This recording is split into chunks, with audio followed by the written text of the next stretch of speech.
Happened out here. I'm up in a tree and I'm doing some winter pruning. And this is a textbook case of a tree that last year somebody came in and made some heading back cuts like that. And then what we had was a shoot come flying out here, a shoot come flying out here, and a shoot come flying out here. And probably what would have happened with this tree is they would have done the same thing. They would have come in and started making these heading back cuts. And by making a heading back cut here, I would have had a branch coming out here, and a branch coming out here, and a branch coming out here, and it wouldn't have actually matured and made any fruiting wood. Now, you'll see that this branch here wasn't cut back last year, and it was allowed to grow, and this is the vegetative growth that it put on. But back here, because this is matured, it started making its little fruiting wood back in here. So that's why I don't want to come in and just cut all this off, because what I'll be doing is cutting off that mature wood that will turn into fruiting wood this year.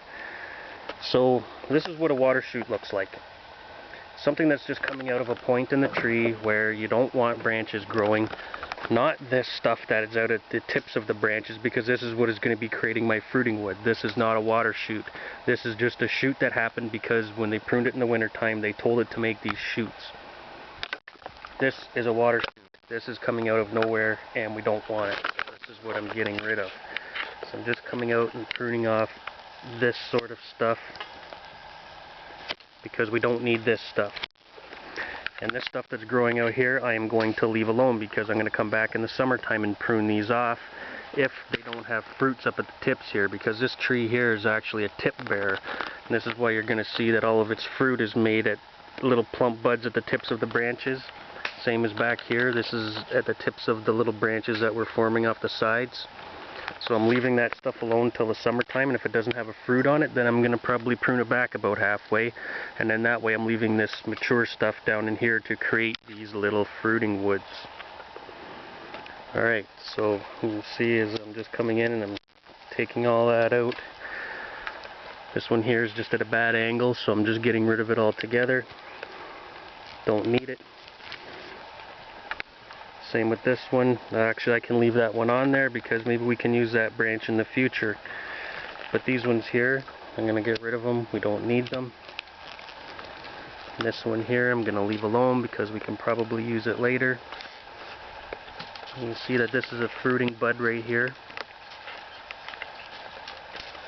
There's a little fruiting bud in here. And this is a nice example of a bad cut. This was cut in between two nodes where there's no meristematic tissue. So what's happening is now this is going to start rotting back into the wood because it's just not healed up at the top here. And I'm going to remove that.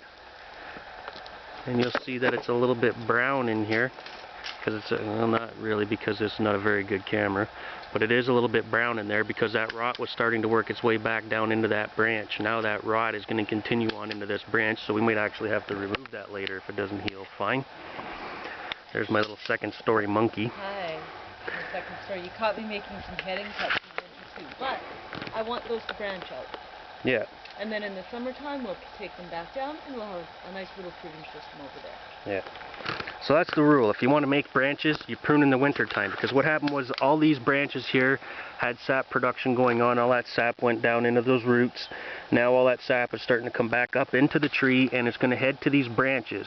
But if I go and I remove all this stuff, then I'm removing that area where that sap was going to head to, and it needs to go somewhere, so it's just going to start forcing growth out of these buds where I made my cuts, causing vegetative growth. When if I just leave these on here, the sap will come back up to these branches, and during the season it's going to start making its fruiting wood back in here because I gave it the signal to make fruiting wood, not make vegetative wood. So if you're coming out and pruning your trees and you're taking all this stuff off, you're just making more branches. That's all you're doing. You're just being completely counterproductive, and even then, because this variety is a tip bearer, you're actually removing the fruit off the tips of this branch. Now, some people might think that that's a really long branch and an apple's not going to be able to hang on there, but you'll be very surprised at what these branches can hold. There's another trick too when you're talking about taking it back. If you don't want that long, if you do want to get rid of that vegetative growth in the winter, you can actually find a fruiting bud. If you look at this, this is quite obviously a fruiting bud. It's nice and plump. So in the winter, if you absolutely have to make a heading cut, take it back to the fruiting wood. Oh, it's not a very, She left the nub in there. yeah. So that's the sort of thing that up. I would actually clean up. That's a little better. A little better.